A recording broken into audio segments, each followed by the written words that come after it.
Hello, welcome students to our new physics class, which is on chapter number 8, and the chapter is on reflection of light. I am your subject teacher Numan Muttaki. I am a lecturer of Department of Physics from Milestone College. We are going to start our new chapter with the definition of reflection. This is the question: what is the reflection of light? The answer is the fact when the light bounces back and when it falls on the surface, it is reflected in the same medium is called the reflection of light. The laws of reflection, as you know, there are two laws of reflection, and the first law is the angle of incidence is equal to the angle of reflection, and the angle of incidence is denoted by small I, and as the angle of reflection is denoted by small r, so we can write angle of I is equal to angle of r. This is a figure, this is a wall actually, or a barrier from which the light can reflect, and this is the incident ray. This is the incident ray, and at the incident point we must draw an imaginary line which is called the normal. This is the normal. This is an imaginary line, and there is an angle between the normal and the reflected incident ray which is called the incident angle, and by creating the same angle the light will reflect like this. This is the reflected ray, and there is an angle between the normal and the reflected ray also, and these two angles are equal to each other according to the first law of reflection. This is the second law of reflection. The incident ray, the reflected ray, and the normal to the reflecting surface at the point of incidence lie in the same plane. This slide is about the image formation of the mirror.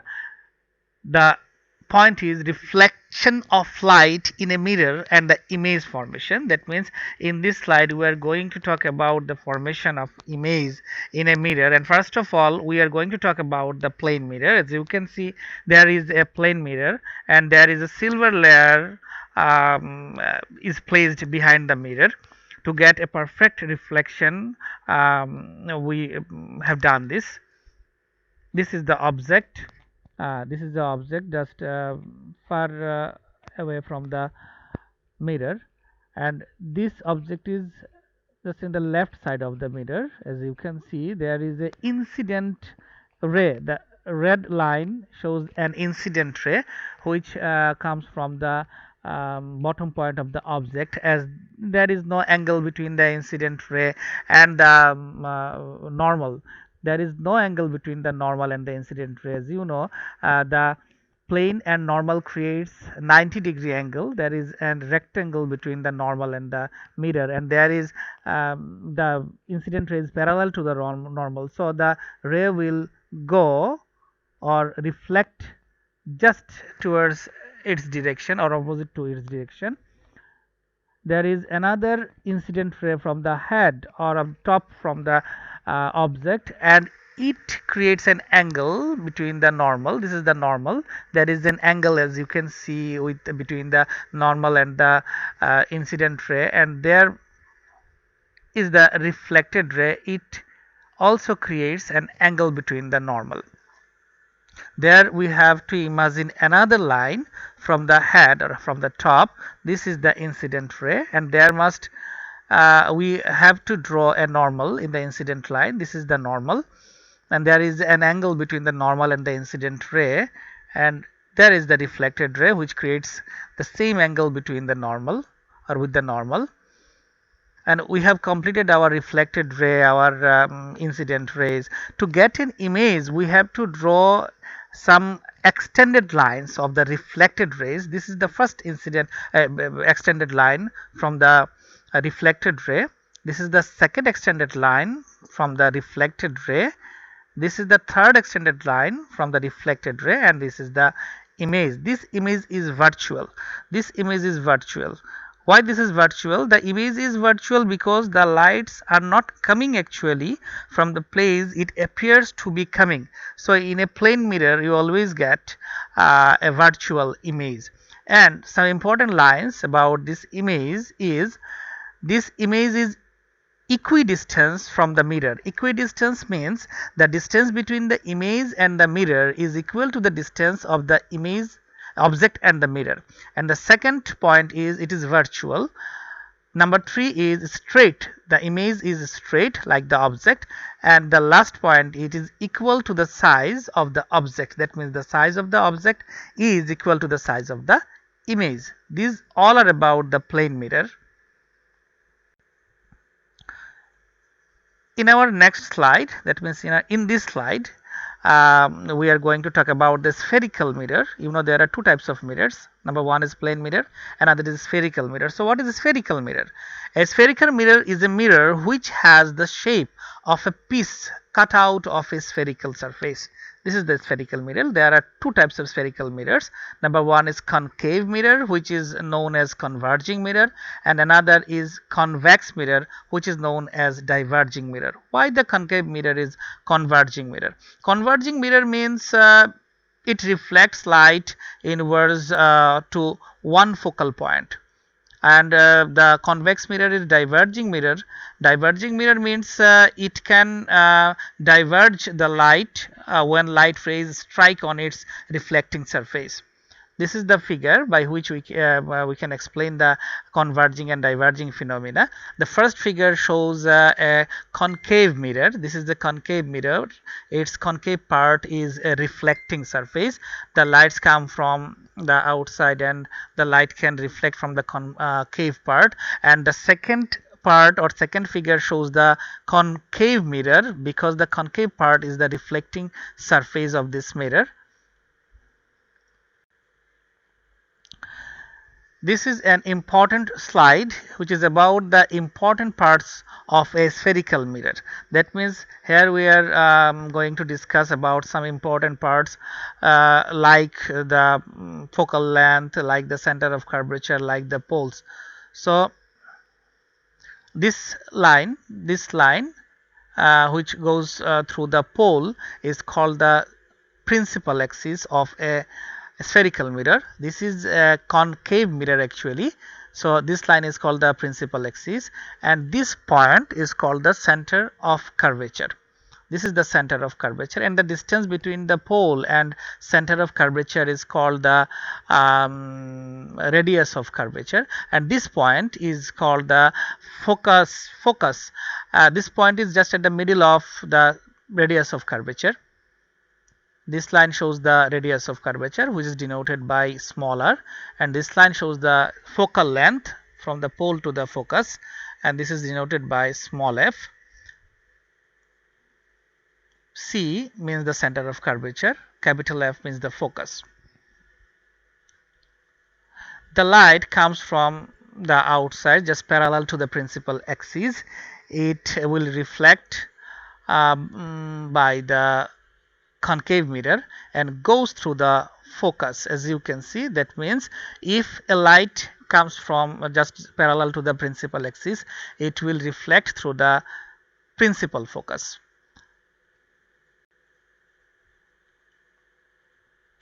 Definitions.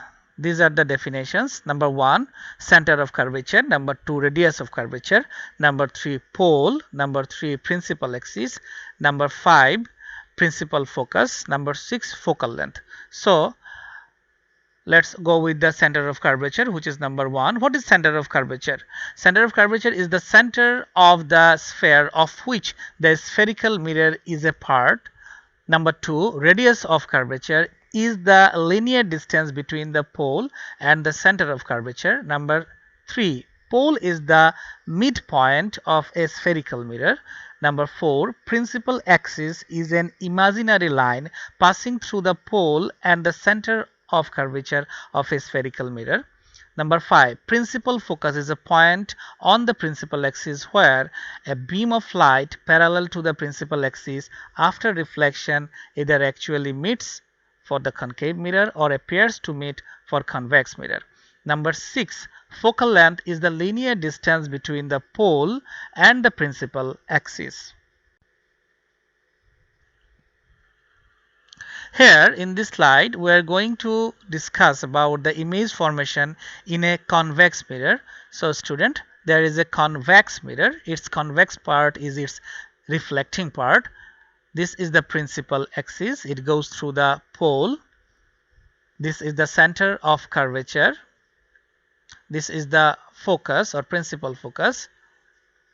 This is also the center of curvature. We can imagine the center of curvature both sides. This is the focus. That means a convex mirror has two center of curvatures and two center of focus, as it is a piece of or a part of a spherical shape something. This is the object, and from the top of the object, or from the bottom of the object or leg of the object, there comes an incident ray. As the ray comes through the pole or come towards the pole, it will go back just at the same direction or opposite to the direction. This is the ray which comes from the head. It is parallel to the principal axis. As you know, this is a convex mirror, not concave. This is convex, not concave. This is diverging mirror. It will diverge the ray. This is the normal. As you know, we have to draw a normal at the incident point.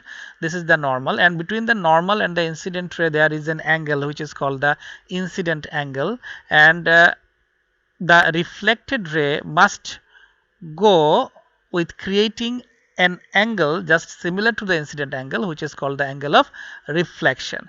This ray which goes through the direction which goes after reflection, it seems like it come from the focus. This is the incident angle, and this is the angle of reflection. This is the reflecting angle. This is another ray, comes from the head or comes from the top. As the ray comes towards the center of curvature, it will move just parallel to the line, and at this point the two lines of reflection crosses each other. This is the crossing point actually. So here we will get the head of the image. This is the formation of the image. This image is totally virtual image because the light are not coming actually from the place, it appears to be coming. So this image actually is virtual image. So we can see in a convex mirror we always get the virtual image, and the image is very diminished.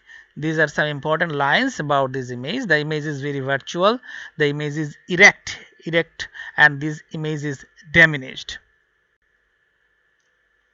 In this slide, the image formation in a concave mirror is going to be discussed. This is the concave mirror. Its concave part is reflecting part. This is the principal axis, and this is the center of curvature. This is the principal focus. This is our object, and from the top of the object there is a light ray which is parallel to the principal axis. It will reflect through the principal focus, as you know. This is another line from the head of the object.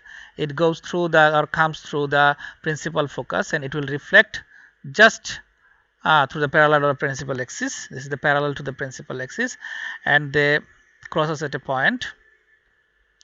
This is the line which comes from the bottom of the object, and it comes just through the pole, and it will go back just the same line. So here will be the formation of our image, and this image is real. This is not virtual image, and this image is real, magnified and inverted. You have to keep in your mind that the concave mirror can create virtual and real image also, but the convex mirror always create the virtual image.